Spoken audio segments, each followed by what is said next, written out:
Hello, dear friends. We resemble the Atlanteans much more than we suspect.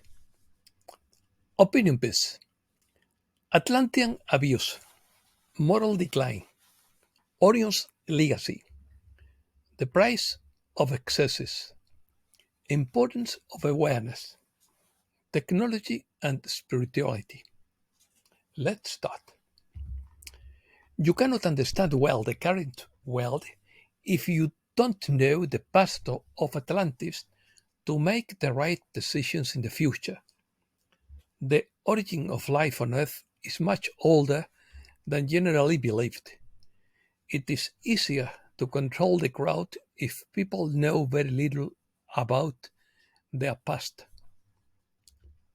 The similarities between Atlantis, Mu, and the current world are amazing.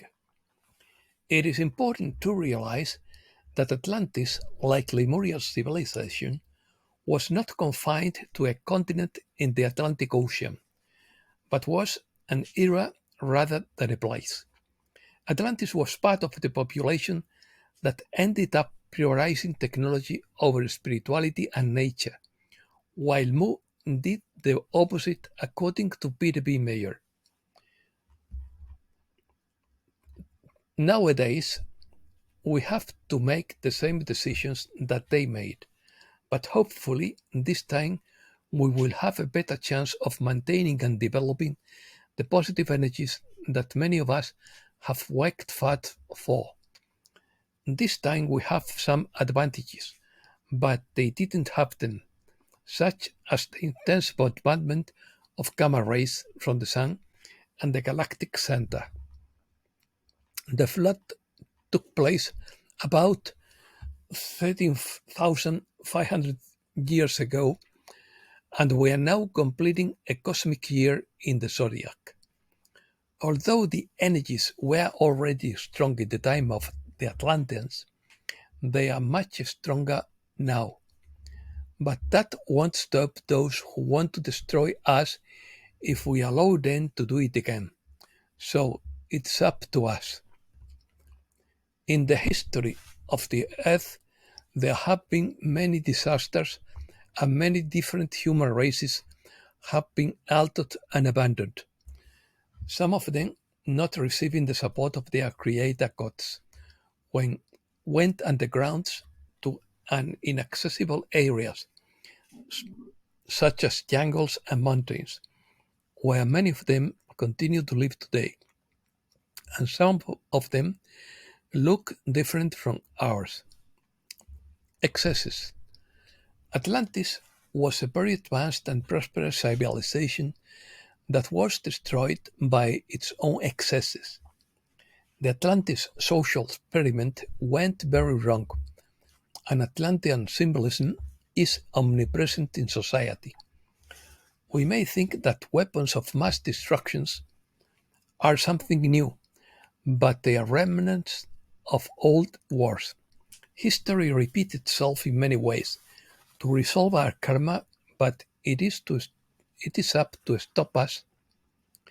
Excuse me, but it is up to us if this happens. The new Atlantis was planned between important figures such as Sir Francis Bacon, who was a high initiate of the Rosicrucian order. He failed the Atlantis social They failed the Atlantis social experiment due to a combination of factors involving internal corruption, moral decay, arrogance in power, and divine intervention as punishment for their excesses. Its abundance of natural resources and material wealth contributed to their great power and expansion. However, this power and wealth led to excessive arrogance and a relentless search for more dominance, distancing them from the virtuous principles that made them prosperous in the first place. This greed led to their moral decline. Legend. There is great confusion about who was responsible for Atlantis. Some say it was the Syrians.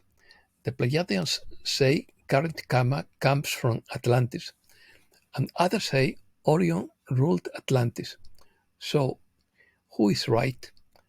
Oddly enough, it was all of them. According to legend, Poseidon gave humankind a huge and beautiful crystal that provided long life. They became demigods after eating both the tree of knowledge and the tree of life. Genetic engineers used quartz crystals in large quantities to create and manipulate life forms in the laboratories of Atlantis. Poseidon quickly instituted a patriarchal government, favoring men over women, to rule the 10 kingdoms of Atlantis. Poseidon was keen to keep the Aryan bloodline as intact as possible when it came to the ruling elite.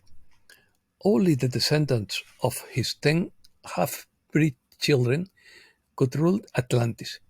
In conclusion, the Aryan line was the purest of Orion's reptilian hybrids. Breaking news: Julian Assange was ordered to destroy all classified WikiLeaks documents as part of his plea deal. For the first time, an artificial intelligence passes the Turing test. 54% of the participants who spoke with the GPT-4 chatbot believed it was a real person. Solar storm. A geomagnetic storm may occur on Friday, June 28th, when it is expected to rub against Earth's magnetic field. It was launched into space on June 25 by an eruption in the southern hemisphere of the Sun. Economy. BRICS pose acceptance of new members. Regional cooperation is replacing globalization.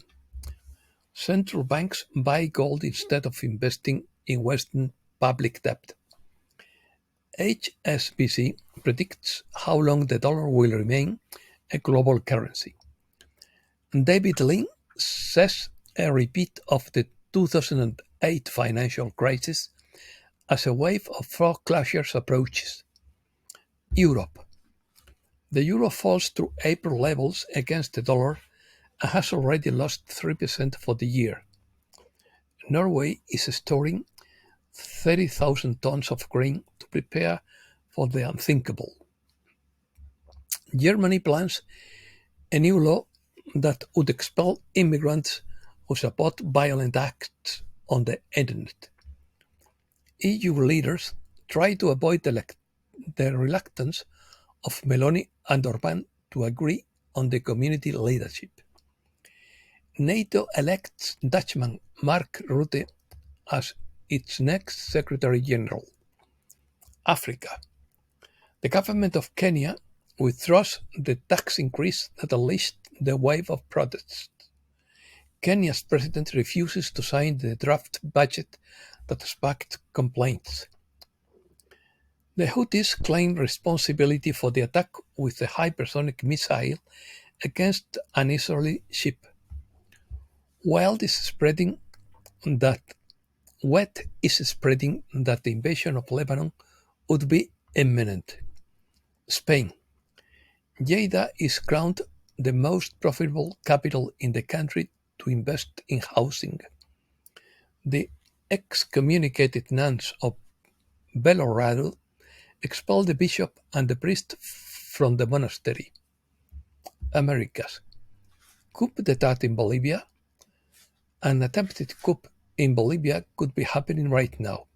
Supposedly, the armed forces under the leadership of General Zúñiga would be mobilizing to overthrow President Luis Arce. Milei manages to lower inflation to 0%. Turkey's Erdogan takes out the Milei-style chainsaw to end inflation. Milei denies that it is going to devalue the currency amid growing exchange uncertainty. Former Honduran President Hernández is sentenced to 40 years in prison for drug trafficking. The Constitutional Court of Colombia decides on the closure of abandoned mines. And that's all for today. Thanks a lot, dear friends.